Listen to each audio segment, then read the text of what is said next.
अल्लाह के नबी के एक सहाबी थे, उनका नाम था जुलैबीब रजी अल्लाह ताला अन्हु। जुलैबीब बड़े हंसी मजाक करने वाले सहाबी थे। वो अल्लाह के नबी के पास आते थे, हंसी मजाक करते थे, अल्लाह के नबी को हंसाया करते थे। जुलैबीब रजी अल्लाह ताला अन्हु के चेहरे पर चेचक के कुछ दाग भी थे, उनके चेहरे पर कई दाग थे। वो ज्यादा खूबसूरत भी नहीं थे, काले कलूटे थे। एक मर्तबा अल्लाह के प्यारे नबी ने हजरत जुलैबीब से पूछा कि ऐ जुलैबीब, क्या तुम्हारी शादी हो गई है? जुलैबीब ने कहा नहीं है अल्लाह के नबी, मेरी शादी तो नहीं हुई है। आपने कहा क्यों शादी क्यों नहीं कर रहे हो? कहा है अल्लाह के नबी, मैं गरीब आदमी हूं, मेरे चेहरे पर चेचक के दाग भी निकले हुए हैं, मैं काला कलूटा भी हूं, मुझे अच्छा रिश्ता नहीं मिलेगा, इसलिए मैं शादी नहीं कर पा रहा हूं। आपने कहा कोई बात नहीं, हम तुम्हें एक अच्छा रिश्ता दिलाएंगे, हम तुम्हारी शादी करेंगे। कुछ दिनों के बाद अल्लाह के नबी के पास एक अंसारी साहबी आते हैं। अय अल्लाह के नबी, मेरी बहुत खूबसूरत एक बेटी है, मैं अपनी बेटी के लिए एक अच्छा रिश्ता तलाश कर रहा हूं। मेरी बेटी बहुत नेक है, दीनदार है, पांचों टाइम की नमाजी है, मुत्तकी और परहेजगार है मेरी बेटी। अय अल्लाह के नबी, मैं अपनी बेटी का निकाह करना चाहता हूं, अगर कोई अच्छा रिश्ता हो तो बता दें। आपने कहा कि आपकी बेटी के लिए एक रिश्ता मेरे पास है। सहाबी बहुत खुश हो गए, कहा अल्लाह के नबी जल्दी बताइए किसका रिश्ता है? आपने कहा हम तुम्हारी बेटी की शादी जुलैबीब से करना चाहते हैं। सहाबी जानते थे जुलैबीब को, सहाबी के माथे पर बल पड़ गया, लेकिन चूंकि अल्लाह के नबी की बात थी इसलिए कुछ कह भी नहीं सकते थे। कहा अल्लाह के नबी, मैं एक मर्तबा अपने घर में मशवरा कर लेता हूं, उसके बाद आपको कोई जवाब देता हूं। अंसारी साहबी अपने घर आए, बड़े गौर से सुनना मेरे प्यारे साथियों, नबी के दौर में, सहाबा के दौर में शादियां कैसे होती थी और रिश्ते कैसे होते थे, जरा गौर करना। अंसारी साहबी अपने घर आए और अपनी बीवी से कहने लगे कि ऐ मेरी मोहतरमा, ऐ मेरी बीवी, अल्लाह के प्यारे नबी ने हमें एक रिश्ता दिया है, हमारी बच्ची के लिए, हमारी बेटी के लिए एक रिश्ता पेश किया है। उसकी बीवी भी बहुत खुश हो गई। कहा किसका रिश्ता पेश किया अल्लाह के नबी ने? कहा है मेरी बीवी, अल्लाह के प्यारे नबी ने हमारी बेटी के लिए जुलैबीब का रिश्ता पेश किया है। वो औरत भी जानती थी जुलैबीब बड़े काले कलूटे साहबी हैं, उनके चेहरे पर दाग हैं और वो गरीब भी हैं। कहा कि नहीं नहीं, हमने बड़े अच्छे अच्छे रिश्तों को ठुकरा दिया है, हम अपनी बेटी की शादी जुलैबीब से नहीं कराएंगे। फैसला कर लिया माँ ने और बाप ने कि नहीं, हम ये रिश्ता कबूल नहीं करेंगे। हम लोग अल्लाह के नबी को जवाब दे देंगे कि अल्लाह के नबी, हमें ये रिश्ता मंजूर नहीं है। बाप जब जाने लगा घर से, अंदर से लड़की आई, ऐ मेरी अम्मी जान, ऐ मेरे अब्बू जान, एक मिनट मेरी बात सुन लीजिए। आप लोग ये रिश्ता पसंद नहीं कर रहे हैं, लेकिन आप ये भूल रहे हैं ये रिश्ता नबी ने पेश किया है, ये रिश्ता हमारे पास लाने वाले अल्लाह के नबी हैं। हो सकता है ये नबी का रिश्ता है, नबी ने पेश किया है, हो सकता है कि इसी रिश्ते में अल्लाह ताला ने मेरे लिए बरकत रखी हो। ऐ मेरे अब्बू जान, आप मेरी शादी उसी से करा दीजिए जिसके साथ अल्लाह के नबी ने रिश्ता पेश किया है, मैं तैयार हूं। अल्लाह अकबर। उस दौर की औरतें भी कैसी होती थी। आज तो कितने नौजवानों का रिश्ता जब फोटो जाता है लड़की के पास और लड़की देखती है दाढ़ी वाला है, नहीं नहीं ये नहीं चलेगा, मैं इस मुल्ला से शादी नहीं करूंगी, मैं इस दाढ़ी बाबा से शादी नहीं करूंगी। कितनी लड़कियां हैं जो जिद करके अपने शौहर की दाढ़ी को छोटा करवा देती, कितनी औरतें हैं जिनके नखरों की वजह से शौहर हराम काम कर लेता है। मेरे प्यारी माँ और बहनों, नबी के दौर की औरतें कैसी थीं? सहाबी की बेटी कह रही है कि अय अब्बा जान, अगर नबी ने ये रिश्ता पेश किया है, मैं शादी करने को तैयार। सहाबी अल्लाह के नबी के पास आते हैं और पूरी बात बता देते हैं। अय अल्लाह के नबी, मुझे और मेरी बीवी को तो ये रिश्ता पसंद नहीं आया था और हम तो ना करने वाले थे, मगर मेरी बेटी ने कहा कि अगर ये रिश्ता अल्लाह के नबी ने पेश किया है तो मुझे ये रिश्ता मंजूर है और मेरी बेटी शादी करने को तैयार है। अय अल्लाह के नबी, मैं तैयार हूं आप शादी के लिए, आप शादी की तैयारी कीजिए। जब नबी ने सुना कि लड़की इतनी दीनदार है और इतनी अल्लाह और उसके रसूल की बात मानने वाली है, आपने दुआ की, अल्लाहुम्मा बारिक लहा फी ऐशिहा वला तजअल ऐशहा कद्दन कद्दा। ऐ अल्लाह, इस लड़की की जिंदगी में तू बरकतें अता फरमा दे, इस लड़की की जिंदगी में कभी परेशानी ना आए। कुछ दिनों के बाद शादी हुई और वो लड़की अपने शौहर के साथ, हजरत जुलैबीब के साथ हंसी खुशी जिंदगी गुजार रही। कुछ दिनों के बाद अल्लाह के नबी सहाबा के साथ एक जंग में जाते हैं। उस जंग में जुलैबीब भी जाते हैं और जंग के बाद जब शहीदों की लाशों को रखा जाता है, हजरत जुलैबीब रज़ी अल्लाह तआला अन्हु मैदान जंग में उनकी लाश नहीं मिलती है। अल्लाह के नबी अपने सहाबा से कहते हैं, जरा तलाश करो, कहीं ना कहीं जुलैबीब की लाश भी मिलेगी। जुलैबीब की जब लाश मिलती है मेरे प्यारे साथियों, तीरों और तलवारों के जख्म से भरी हुई लाश, 7-8 दुश्मनों के बीच में अकेली लाश, जो ये बता रही थी कि जुलैबीब दुश्मनों के नरगे में थे, दुश्मनों के घेरे में थे और कई लोगों से लड़ते हुए वो अल्लाह को प्यारे हुए थे।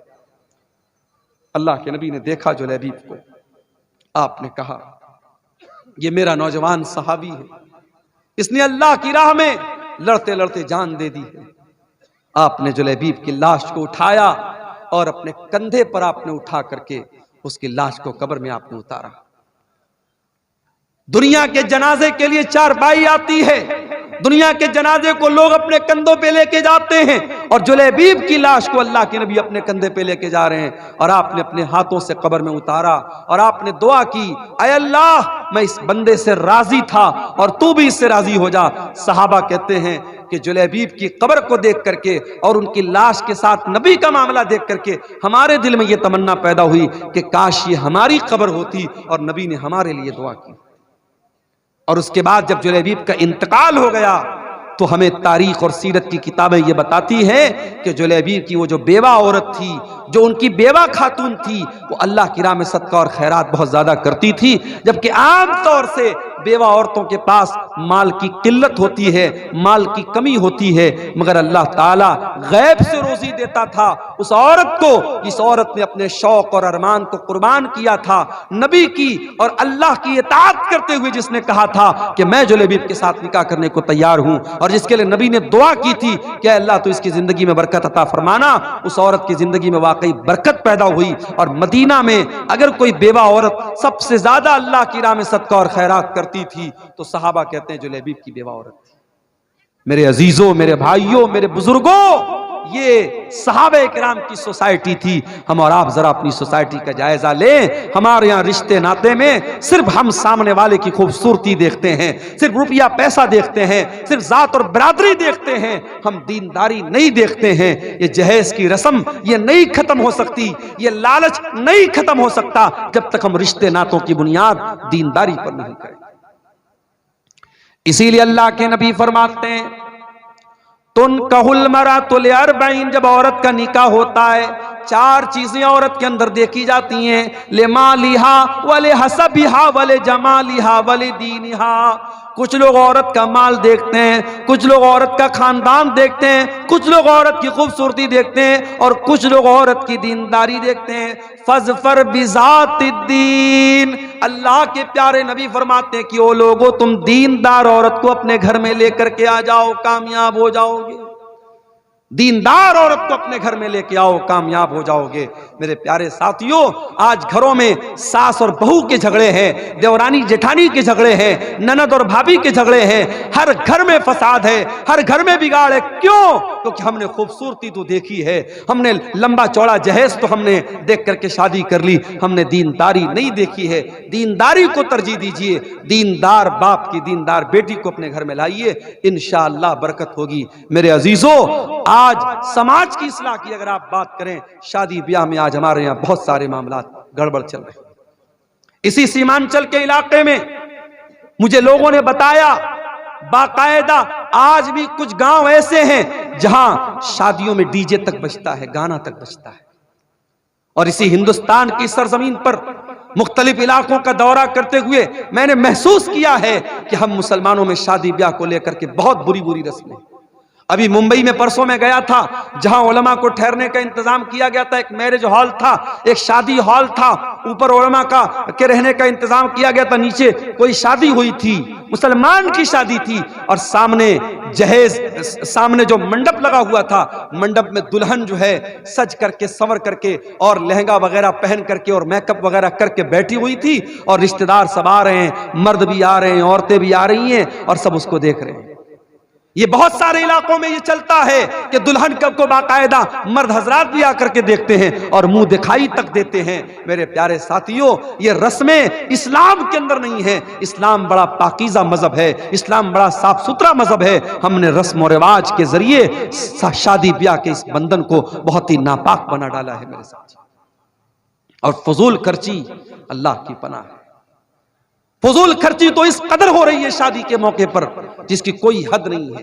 कोई बारात पर पैसे लुटा रहा है, कोई अपनी बेटी को सोने से तौल रहा है, कोई बारातियों पर नोटों की गड्डियां बरसा रहा है, कोई आतिशबाजी पर पानी की तरह पैसे खर्च कर रहा है। वो उम्मत जिसके बच्चे आज भूखे प्यासे तड़प रहे हैं, जिसके गरीब बच्चे आज पैसे की कमी की वजह से अपनी पढ़ाई पूरी नहीं कर पा रहे हैं, इस उम्मत की कितनी गरीब लड़कियां शादी का इंतजाम न होने की वजह से शादी नहीं कर पा रही हैं, उस उम्मत में पैसे वाले लोग अपनी लड़के और लड़कियों की शादी पर बेतहाशा पैसे खर्च करते हैं। मेरे प्यारे साथियों, ये माल अल्लाह की अमानत है। अल्लाह पूछेगा, ये माल हमने तुमको दिया था, मैंने तुमको इसलिए दिया था ताकि तुम सही रास्ते पर खर्च करो, तुमने माल को फजूल खर्ची में और नाजायज जगहों पर क्यों खर्च किया? मेरे प्यारे साथियों, हमें इसका जवाब देना पड़ेगा। और आगे बढ़िए, समाज की अगर इस्लाह करना है, समाज को अगर सुधारना है, अपने अकीदे की इस्लाह करना भी बहुत जरूरी है। मेरे प्यारे साथियों, जिस समाज के अंदर अकीदा दुरुस्त नहीं होगा, तौहीद दुरुस्त नहीं होगी, जिस समाज के अंदर कब्रों पर सजदा किया जाएगा, जिस समाज में तावीज और गंडा पहना जाएगा, जिस समाज में बिल्ली के आगे से गुजरने पर बाइक को और गाड़ी को ब्रेक लगा दिया जाएगा, जिस समाज में तौहीद का कोई नामो निशान न होगा, मेरे प्यारे साथियों, वो समाज कभी नहीं सुधर सकता है। हम और आप मुसलमान हैं, और मुसलमान का मतलब ये होता है वो ला इलाहा इल्लल्लाह और मुहम्मद रसूलुल्लाह का कलमा पढ़ने वाला होता है। हमारे दीन की बुनियाद तौहीद पर है। जब तक हमारी तौहीद सही नहीं होगी, हमारा कोई भी अमल अल्लाह ताला क्या कबूल नहीं होगा। तौहीद जब तक दुरुस्त नहीं है, अल्लाह क्या कोई नेकी हमारी कबूल नहीं होगी। अल्लाह के नबी के आने के पहले मक्का में एक आदमी रहता था जिसका नाम अब्दुल्ला बिन जुदान था। बहुत नेक इंसान था, गरीबों को खाना खिलाया करता था, हाजियों की खिदमत किया करता था, हाजियों को पानी पिलाया करता था। अब्दुल्ला बिन जुदान मर गया। हजरत आयशा ने अल्लाह के नबी से पूछा, आए अल्लाह के नबी, अब्दुल्ला बिन जुदान तो बड़ा नेक इंसान था, इतनी गरीबों की मदद किया करता था, दान पुण्य का काम किया करता था, खैरात किया करता था। आए अल्लाह के नबी, क्या अब्दुल्ला बिन जुदान को उसकी नेकी कयामत के दिन काम देगी? क्या वो अल्लाह ताला के जन्नत में दाखिल हो जाएगा? क्या वो जहन्नम के अजाब से बच जाएगा? अल्लाह के नबी ने फरमाया कि नहीं, ऐ आयशा, अब्दुल्ला बिन जुदान की नेकी उसके कोई काम नहीं आएगी। आए आयशा, अब्दुल्ला बिन जुदान ने कभी ये नहीं कहा था रब्बिग़फिरली खतीअती यौमद्दीन, ऐ मेरे परवरदिगार तू मुझे कयामत के दिन अपने अजाब से बचा लेना।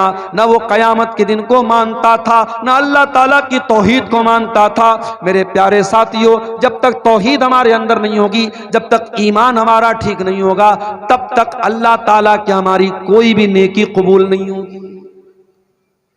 अभी मोबाइल पर फेसबुक ऐसे ही खोला मैंने, एक मौलवी चिल्ला चिल्ला के तकरीर कर रहा था कि खाने काबा गौसे आजम के घर का तवाफ लगाता है।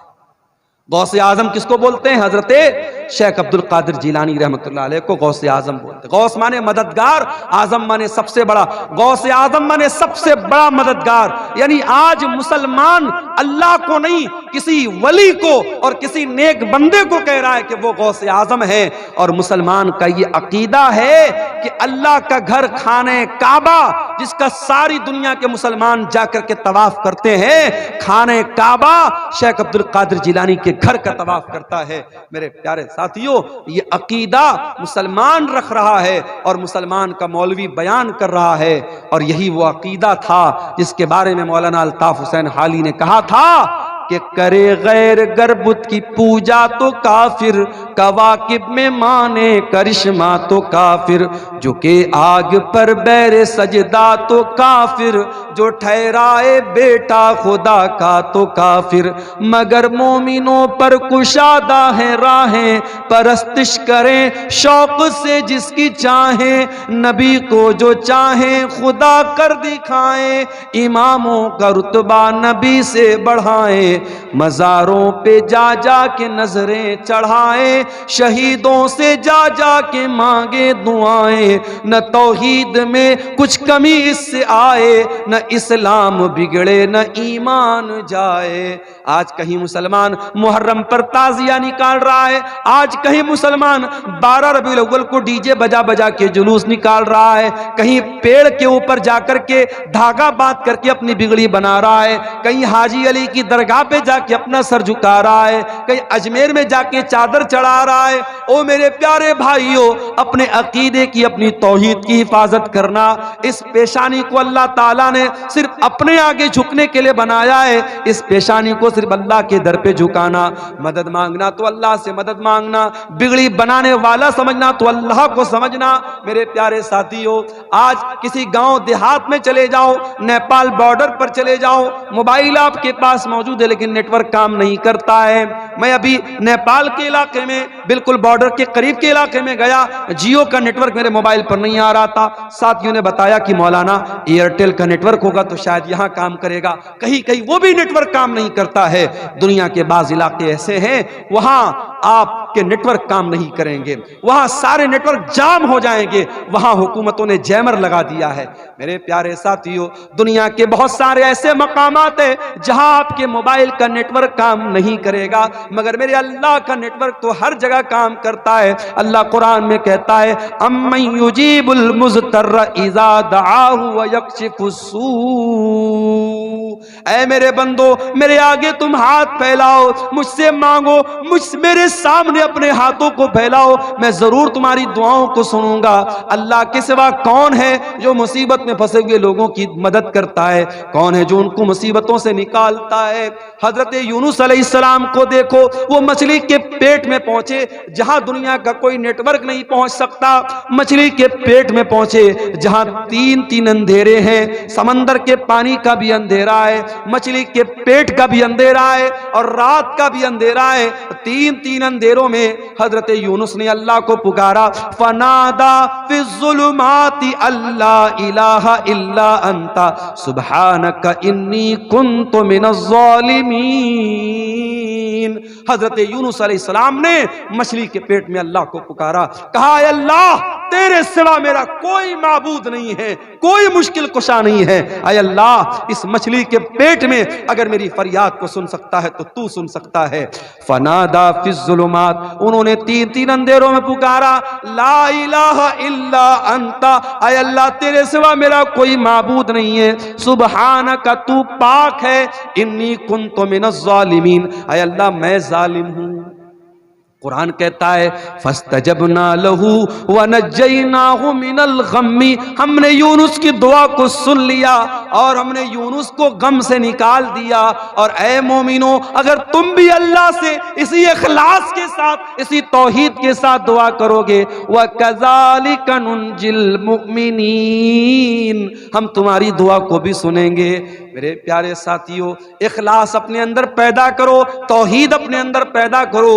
आज मुसलमान इस तौहीद से दूर है, आज बुजुर्गों की कब्रों पर मुसलमान सर झुका रहा है, आज मज़ारों और कब्रों पर औरतें जाकर के अपने ईमान और अपनी इस्मत का सौदा कर रही हैं। वो मेरी प्यारी माँ बहनों, हमेशा अपनी तौहीद की हिफाजत करना, मर जाना, कट जाना, जल जाना, अपनी तौहीद से कभी कोई समझौता न करना, अल्लाह के सिवा किसी और के आगे कभी हाथ न फैलाना, अल्लाह के सिवा किसी और की बड़ाई कभी न बयान करना, अपने ईमान और तौहीद पर कायम रहना। इसके बगैर आप समाज की इस्लाह नहीं कर सकते। और आगे बढ़िए, समाज की इस्लाह करना है हमें, और आपको एक काम और भी करना पड़ेगा। मुसलमान नौजवान आज पैसा कमाने की अंधी दौड़ में भाग रहा है, कोई जुआ के जरिए पैसा कमा रहा है, कोई सट्टेबाजी के जरिए पैसा कमा रहा है, कोई ब्याज के जरिए पैसा कमा रहा है। इसी बिहार के बाज़ इलाकों में मुझे लोगों ने बताया कि जिन मुसलमानों के पास ढेर सारा पैसा है वो अपने ही मुसलमान भाई को ब्याज पर कर्जा दे रहे हैं। ऐ मुसलमान, तुझे मालूम नहीं कि तेरी शरीयत में इस ब्याज को कितना बड़ा गुनाह करार दिया गया है। अल्लाह के नबी ने फरमाया कि सूद के ब्याज के 70 से ज्यादा दरवाजे हैं, जिसमें सबसे हल्का दरवाजा यह है, सबसे हल्का दर्जा यह है अय्यन की हर रजुल उम्महु, कि इंसान अपनी सगी मां के साथ जिना करे। अपनी सगी मां के साथ जिना करना जितना बड़ा पाप है, जितना बड़ा गुनाह है, उससे भी बड़ा गुनाह ब्याज की रकम खाना है। इस्लाम में ब्याज के लिए कोई जगह नहीं है और आज मुसलमान ब्याज खा रहा है। कोई बैंक से मिलने वाला इंटरेस्ट खा रहा है, कोई एफडी करा के खा रहा है, कोई अपने ही मुसलमान भाई को ब्याज पर कर्जा देके ब्याज खा रहा है। मेरे प्यारे साथियों, ये ब्याज की रकम तेरे घर में आएगी, तेरी नेकियों को बर्बाद कर देगी, तेरे घर के चैन को बर्बाद कर देगी, तेरे सुकून को बर्बाद कर देगी। अल्लाह के नबी फरमाते हैं, ओ लोगों कान खोल करके सुन लो, जिस जिस्म की परवरिश हराम कमाई से हो जाए फन्नारु औला बिही, वो जिस्म जहन्नम की आग में डाला जाएगा। अल्लाह के नबी फरमाते हैं, इन्नल्लाह तय्यिबुन ला यक़बलु इल्ला तय्यिबा।